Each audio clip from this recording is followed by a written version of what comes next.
Hope you're fine.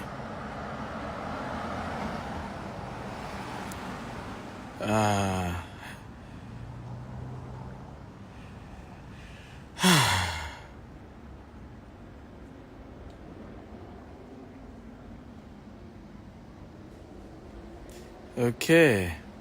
I can see a lot of you are here.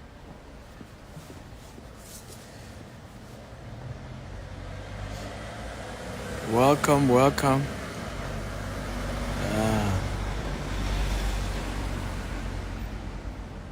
Welcome everybody.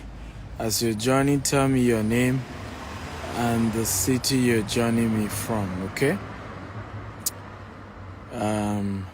So today I want to talk about how to make money from short stay and rental or capital appreciation in UK real estate market, okay? So how to make money from short stay and real estate capital appreciation in UK and other Western world. Welcome everyone. As you're joining, tell me your name and your city. Kai from London. How are you, Kai? I hope you've registered for tomorrow's training. Invite your friends. Let's get as many people in here. Ogunlade from Lagos. Welcome, Lagos. Kabiru from Lagos. Welcome. You're all welcome and thank you for joining. So we have been doing a 3-day series. Today is the last day and tomorrow is the main event, okay? Tomorrow is the main event. Roland from Edo State. How are you, Roland? Hey, the one and only Mayo. Wow. How are you, Mayo? Good to have you. Kai is asking if my event is virtual. My event is hybrid. So you can attend physically in London, or you can attend virtually online. So it's up to you which one you want to, choose. But it's a hybrid event, and it's good to have you around. Send me a DM if it's something you want to come, and I'll send you the details. Sylvia from Dubai, Diligent from Abeokuta. Welcome everybody. Oh, I can see everybody's joining us today. Thank you. Yes, my event is hybrid, so you can attend virtually or physically, and don't expect all of it to be free, because we always want free trainings. Unfortunately, things come with a cost. Sure Billionaire from London. Sure Billionaire, I hope you have registered for tomorrow. At least it will be good to finally put a face to the Sure Billionaire. So let's get into today's training. How to make money from short stay and then real estate capital appreciation. So let me start with the short stay. The short stay is increasingly becoming a major money spinner when it comes to real estate globally. Now, please know that as much as I'm mentioning UK, I'm only focusing on UK because I am currently in the UK. But these business models work anywhere in the world. There are little differences, but it's the same real estate and it works globally. The terms, the names may be different, but generally it's the same concept. So short stay got popular with a company called Airbnb, and Airbnb became bigger than the biggest hotel. Without owning any property, they became bigger than the biggest real estate companies without owning any real estate property, and it's become a major model that people can use to make good money for themselves. Now, there are two models to short stay. First model is that you own the house and you decide to do a short stay with the house you own. The second model is that you don't own the house, you rent the house, but you must get the permit of the landlord that you want to use the house for short stay, and you then begin the short stay process. Okay? Now, it's important, like I said, for you to be very clear as to what exactly you want to do. Very, very important to be very, very clear. I think if you want to go into short stay or short let, whatever you call it, the first thing you want to ask yourself is how much training do you have? How much understanding do you have about the business model? And I'll tell you why. Because sometimes, particularly as a landlord, it might be better to partner with somebody who is more experienced in running short stay and giving the person your property, and then you split the payment, you split the profits on the short stay. I have a very good friend of mine in Dubai. His name is Anthony Joseph. Anthony Joseph runs a short stay business, and they take over properties from the landlord and they properly run it, and then every month they distribute what they've made from those short stay with the landlord. So you might want to consider that as well. So first thing is the knowledge of how short stay work. The second thing, now that you have proper information about how to run a short stay business, is to ask yourself, is my property qualified? Location is very, very important. So you may be a landlord, but where your property is not good for short let. Some of the best locations for short stay are city centers. Like I'm currently in central London. Central London is very good for short stay. Properties that are very close to a university, properties that are close to train stations, properties that I'm telling you how to appraise whether your property is good for short stay or not. Properties sometimes are even close to a tourist destination, because sometimes they get full, or somebody wants to stay around that location but is looking for something cheaper, looking for something as alternative. Sometimes people also, because they are coming with their families, so they want a place they can cook and they can just run like they are still in their house. So these are things you need to consider. Is your location suitable for short stay? The next thing, and this is very important, if where you are staying, or your country, or your location, or your borough is closer to where families stay. So you have to also do analysis, and there are ways you can, even just from Google, you will get data about something as simple as what type of property do people use for short stay in London, or Southeast London, or Central London, or Dubai, or whatever country you are. So you can do that analysis, because the type of house you have is also important. So is it a 2-bedroom? Is it a 4-bedroom? Is it a 5-bedroom? And which one do people prefer to stay? So some city 2-bedroom move faster. So in that case, whether you're renting the house or you're buying the house for the sake of short let, then you should go for 2-bedroom. In some places, 3-bedroom move faster for short let. Now in some location, studio do better. Like in Dubai, studio and 1-bedroom, do better, because a lot of people visit Dubai as individuals, right? So of course a lot of families come to Dubai, but a lot of time individuals come on their own. So you'll be shocked that studio and 1-bedroom probably do better in Dubai for short stay than you going for a 3 or 4-bedroom. So these are important things you need to analyze before you start your short let business or short stay business. The next thing is hosting your guests. Now you want to host people in your short stay. How do you, by the way guys, are you learning? If you are learning something, type I'm learning. Remember to share this video and invite more people to join us. We're looking at, for those of you just joining, I'm Dr. Stephen Akinta. We're looking at how to make money from short stay and real estate capital appreciation in the UK and Western world. Okay, just sharing with you clips from the training I'm going to be doing tomorrow. I have 2 trainings tomorrow. The first one is 9 a.m. to 12 noon. Okay, I've given a lot of free tickets for that, even though it's £250. So if you still want free ticket for that, you can get.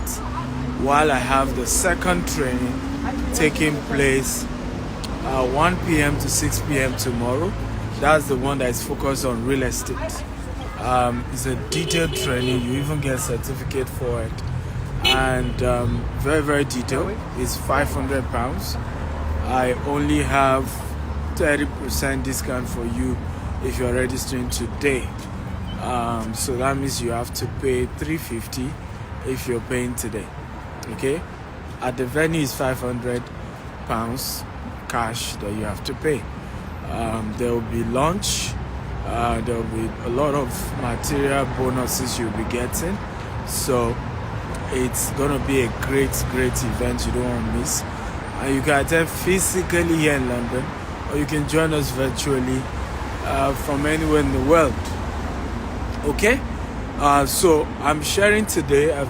For those of you who have missed the previous sessions, you can go to my YouTube, Dr. S. Akintayo on YouTube.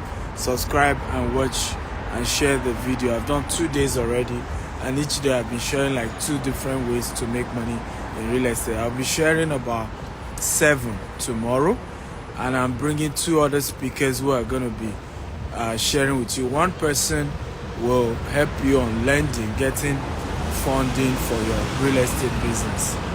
Okay, so she'll be showing you how to go about getting ready for attracting funding, and if you have any real estate deal, she'll help you get funding for it. The other person will be teaching you on deal sourcing, on auction property, and I will take the remaining of the class. Okay, so who's ready for me tomorrow? If you're ready, tap I'm ready.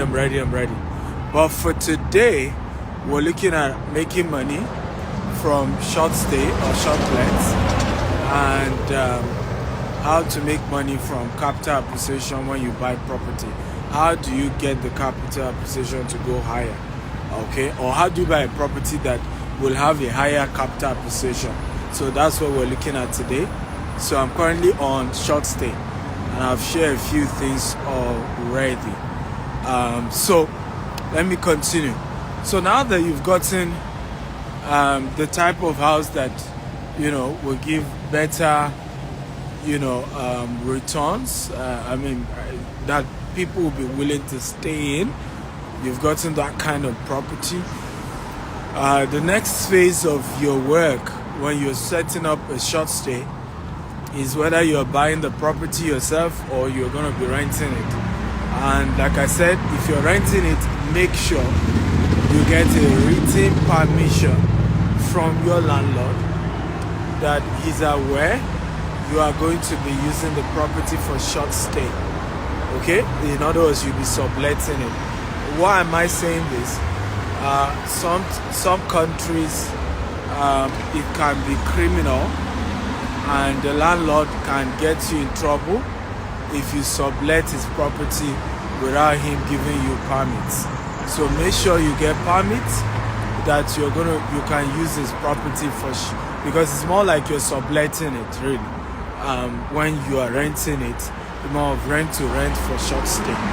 Okay, very, very important. Now, once you start your short stay, what I always advise is do something different that others are not doing. Okay, try and offer things others are not offering, and there are a lot of things you can offer. Free wine, okay, free greeting cards, handwritten with their name and welcoming them to your apartment. Another thing that is critical that you must do is call automation. Everybody type automation. Come on, everybody type automation. This is very, very important. and you must not joke with this part of the business. If you're going to scale short stay, which is really where the money is, the big money in this business is in you being able to scale the business, okay? And automation is critical to scaling the business. So what do I mean? Make sure that the doors are automated.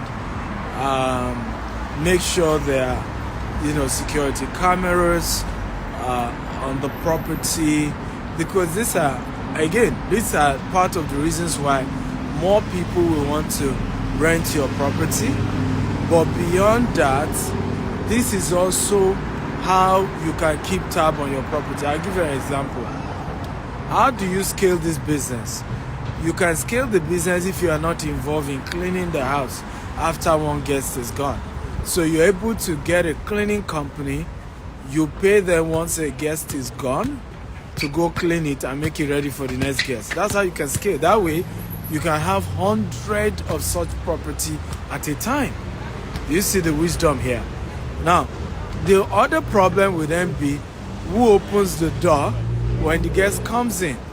Now, when you start using third parties for these things, they can even on their own begin to mess you up. A lot of people have tried short stay using third party to help them, and those third party were shortchanging them. So my advice has always been automate, so that from anywhere you are in the world, people can rent your property. So if you have an automated door, for example, you do not need to go and open the door for your guests. Once somebody book on the booking platform, okay, they can easily then get keys. The code has also been programmed for the numbers of days they are staying on your property, right? So once they get that code, they are able to use the code, and that model has proven to be very, very effective. Why?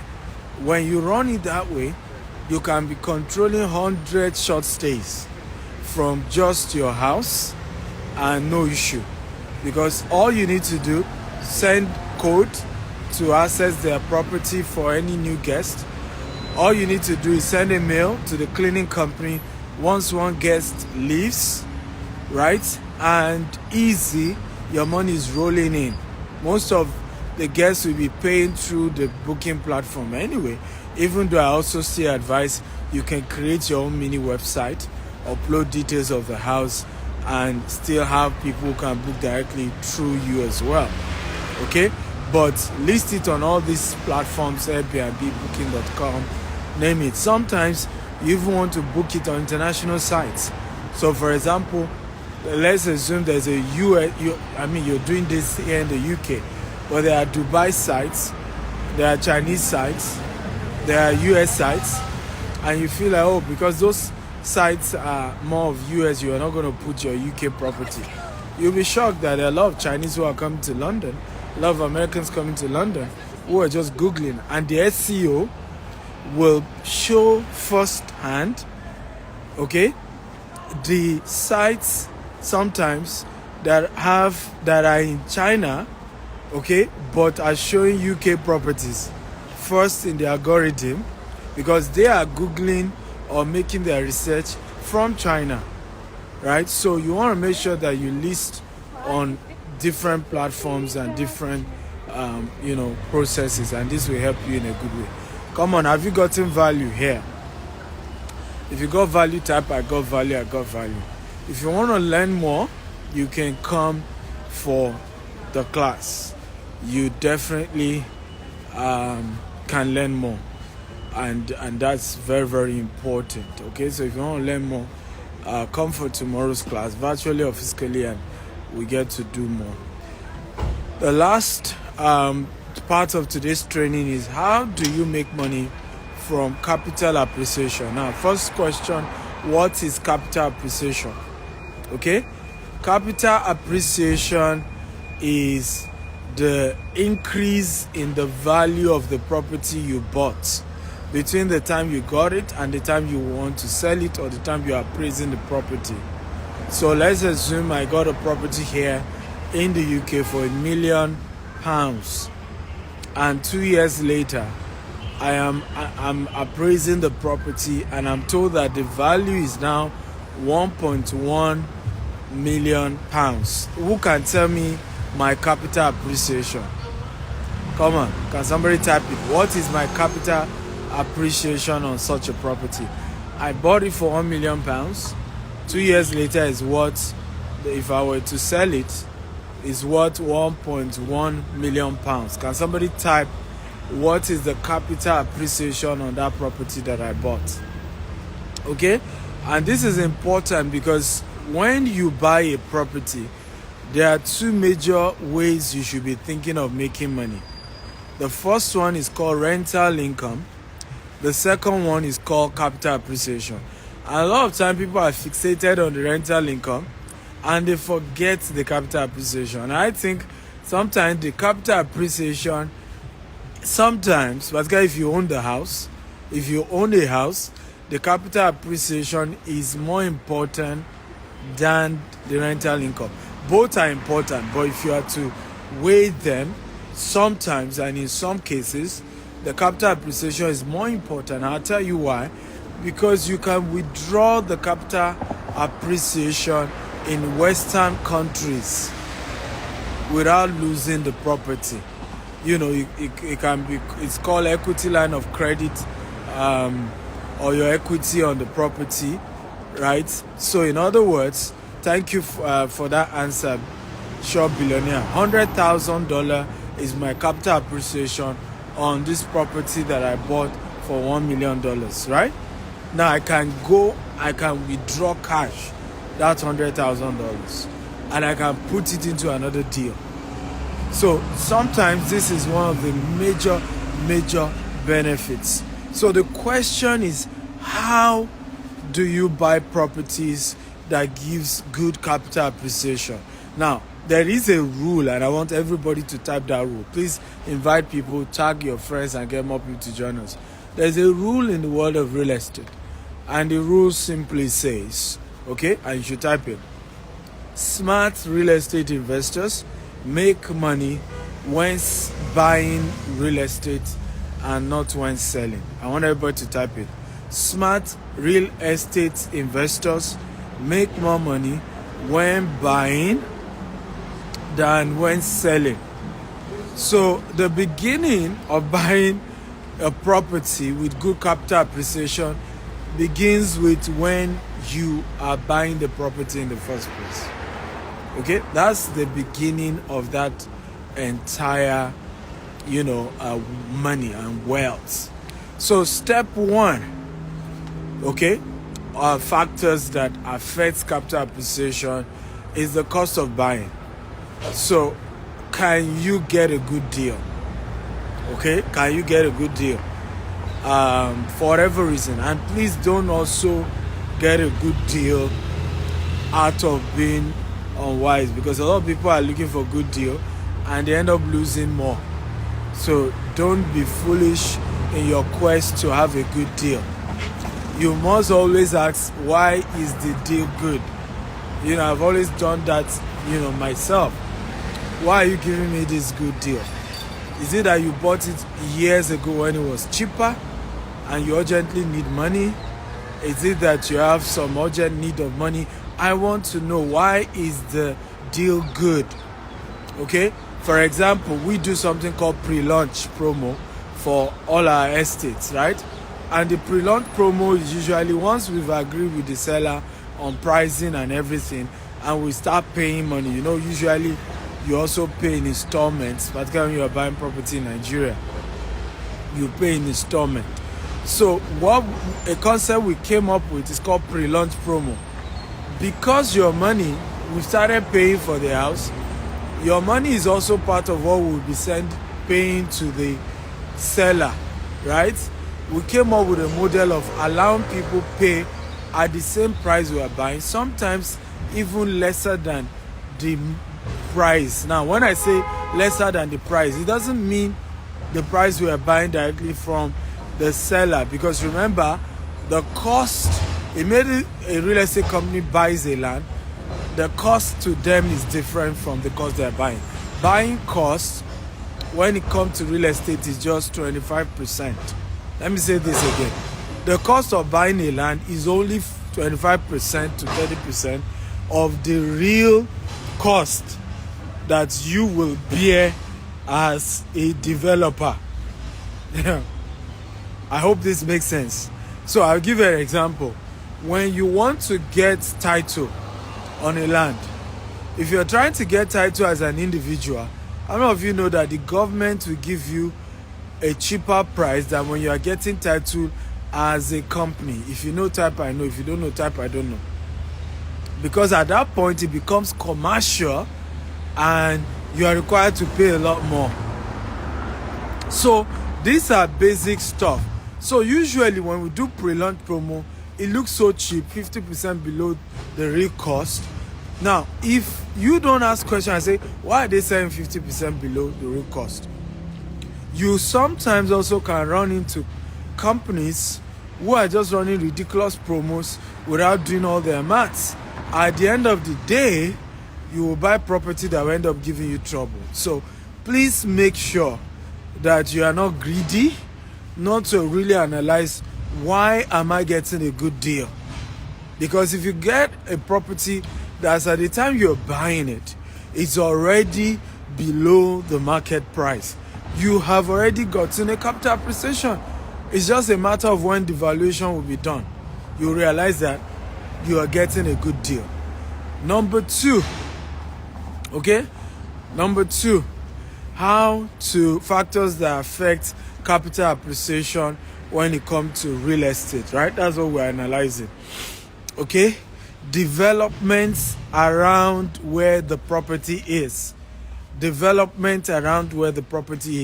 So there's a new Elizabeth line that was launched recently here in the UK. Imagine you bought a property before the Elizabeth line was launched, but they said, oh, they're already building an Elizabeth line and it's not far from where your house is.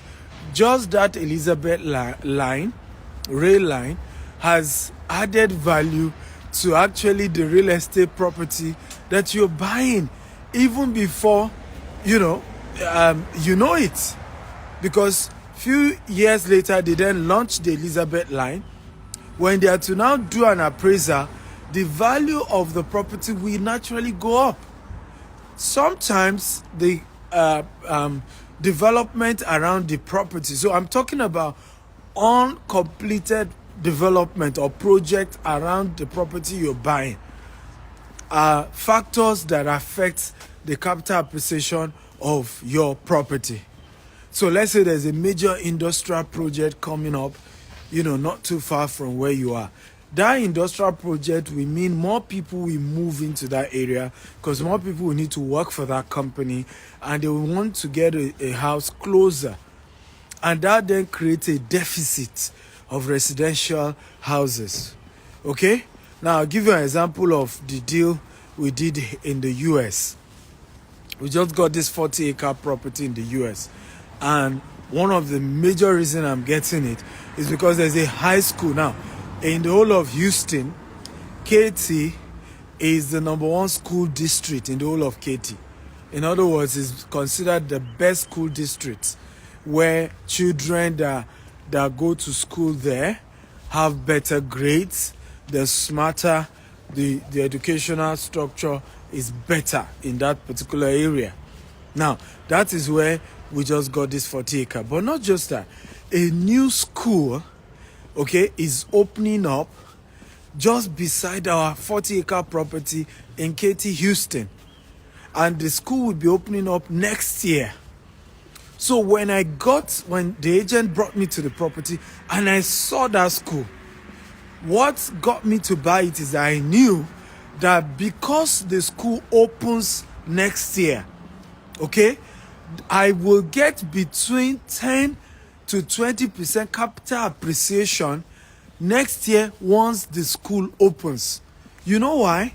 The high school in itself will make parents to consider property close to the school. And because Katie has is the best school district, number one school district in the whole of Houston. Are we learning at all? There are already people who are trying to move to Katy just because of their children, just because they want their children to be in better rated school. Are we learning here, guys? If you're learning type, I'm learning. So a high school, a primary school, a university can, that is about to open up could be a factor that gives you a better capital appreciation on your property. So when you want to buy a property, be looking out for these things. Okay? What will affect the value? What will get this property to increase in value in the next few years? What is coming to this area that will guarantee that something will go up? There was a property I went to inspect in the US, and Google has started their data center close to where the property is. Another company was doing another construction. I said, this is a good property to buy, right? Because and they are just still doing the construction. They've not opened it yet. And I know that in the next 1 year or so, they will open those things. Once they open those data centers and all of those things, what happened? The value of the property in that area will go up. So now I have a question for all of you watching. What actually increase capital appreciation of a property? Can anybody type it? Come on. I want to be sure you guys have been following me. I've been teaching, talking. Now I will know whether you're following or you're just listening and say, oh, nice talk. I want to be sure you're listening. What are the factors that affect capital appreciation of a property? Come on. Can anybody type it now? What is the major thing that makes the value of a property to go up? Now, not the things I've mentioned, but the two things I've mentioned have opened us to something critical that actually affects it. Okay? Shop billionaires say location, infrastructure. Yeah, but that's not the word I'm looking for. Development around the property. Yeah, but that's what I taught you now. These two things I said leads us to something. Okay? It leads us to the word population growth. That's the word I'm looking for. Population growth always leads to capital appreciation. Do you see the point now? Because the infrastructure that is coming up, what it leads to is that once the infrastructure is completed, more people comes to the area. The school I talked to you about, high school or or university, what it means is more people coming to the area. Okay? So churches are also sources of capital appreciation. So basically what you are looking for is what exactly will lead to population growth in this axis. Okay? Is there something that will lead to population growth? Once you're looking at it, then ladies and gentlemen, that is a place to buy a property. And you can be rest assured that there will be a faster capital appreciation for you. Now, this is why some properties people buy, and 5 years, there's no much capital appreciation. You know why? There has never been something that is pushing population to move to that area. A hospital is a source of population growth. A school is a source of population growth. A factory is a source of population growth, right? Better roads, better train lines, airports, these are factors of population growth. So what you want to do is that you want to buy in a place where when the construction is still ongoing, because if you buy as at the time the population had moved there, right, you don't really benefit much in the population growth. So what you want to do is to target a year or two before the project is completed. You go secure and buy your property. And what that will do is that you then can wait 1 year later. Of course, the project is launched. Everybody begins to move to the area. And then when you do appraisal of your property, boom, right? The value is gone up. I did a deal, and I am rest assured that in the next 2 years, okay, between 2 to 3 years, based on certain factors, I should be getting at least $2 million, okay, in capital appreciation on just that property, based on some project that will be launched in the next 2 to 3 years. So that's how you analyze your real estate investment. Remember what I've always shared with you guys. Okay, those of you who are my regular listeners, always think of the investment side of real estate before doing any real estate deal. Even if the deal is residential purpose. In other words, even when I'm buying a house that I'm just going to be living there, it's not an investment. I am still thinking of, can I buy such that there is a capital appreciation that is going to be on this? Because you know why? 2 years from now, for whatever reason, I may no longer want to live in that property. Okay? It would then be a smart investment for me if by the time I decide to say, okay, I change my mind, I need to move to a new place based on whatever reason.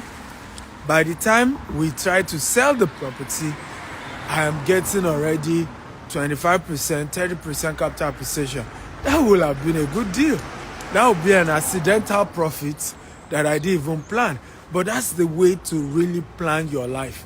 So stop jumping into investments where you don't think business, you don't think profitability as at the time you're doing it. Don't do that. So ask yourself, this area I'm trying to buy property, what is the guarantee that there will soon be a huge population growth? Okay, what's the guarantee? What guarantees that there will soon be a lot of people moving to this area? Look at London right now. HMO is on the rise. Everybody wants HMO, right? Rather than one person living a 4-bedroom. Okay, now young people having more younger population, and you know they don't mind making it 5-6 people living in one apartment. Now, since COVID, most of the big, properties that are meant for offices are being converted, okay, to residential real estate, because most of these offices, people are not willing to resume to office anymore, and more people that need residential real estate is becoming a major need, okay, going to the future. And this has become the way life has worked. Are you happy about today's training? Come on, guys, talk to me. Are you happy? No, that's not needed. Did you learn something or you didn't? Okay? Oh, beautiful. So, I'm in London. Tomorrow is the Real Estate Investment Masterclass here in London. It's a hybrid event. We're doing physically and we're doing virtually. So it's up to you which one you want to attend. But if you come physically, you meet me. Yes, face to face. We're going to take pictures. We're going to have lunch together. We're going to learn together. So it definitely is something you don't want to miss. But of course, if you're not in London and you want to be part of it, then certainly you can join the virtual class. Just send a DM and state that you want to attend tomorrow's real estate investment masterclass. I promise you it's going to be a life-changing event you don't want to miss for anything. I still have 30% discount if you're paying today. If you're paying tomorrow, of course, you're paying the full £500, which is the cost of the event. Earlier in the day, that's tomorrow, we're having what we call the Business Opportunity Masterclass. It's starting 9 a.m. to 12 noon. It's £250, but I'm still giving free tickets for that. Then by 1 p.m. to 6 p.m. is now the one on real estate. So while I'm doing that, thank you, Elizabeth. I hope you've registered. Send me a DM. Why I decided the last time I came, I did a business opportunity masterclass alone, and a lot of people complained that because in the business opportunity masterclass, I always give different business opportunities like crypto, forex. I just teach you on various businesses you can start, at the little level. But I didn't realize that a lot more people said to me that, Steven, thank you for this one, but we know you as a real estate guru and we really want to learn real estate from you. So now I've structured it such that in the morning 9 a.m. to 12 noon, I teach you on various 5 different businesses you can do with zero or little capital. Then from 1 p.m. to 6 p.m. is now the real estate investment masterclass, where we focus on 7 different types of real estate you can do from anywhere in the world, opportunities, how to make money in the sector, how to get started. Okay, and we're gonna have lunch. We're gonna get materials beyond the class, and it's just gonna be a solid 5 hours with me.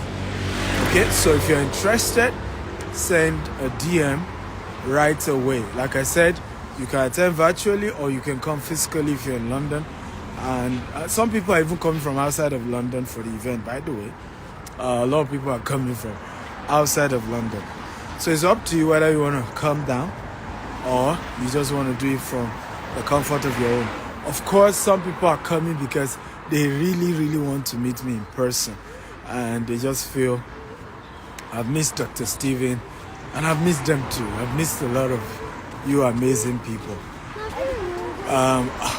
Online, I've had some of the most nicest people in my life that I've met online. Some of you have not even met you, we've not connected physically, but you've been amazing. But I've also met some of the most nasty human beings in my life online. Okay?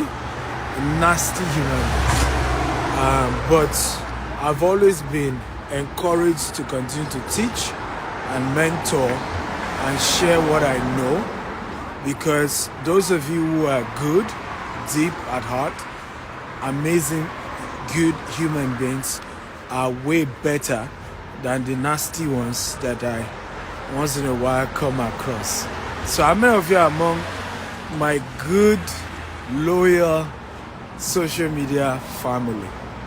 If you are a type, I am. Now, if you're among the nasty ones, you can confess today so we can pray for you. So if you're among the nasty one, confess your sin today and say, I'm among the nasty ones. Have mercy on me. But I've enjoyed a lot of good people than the bad ones. A few bad ones.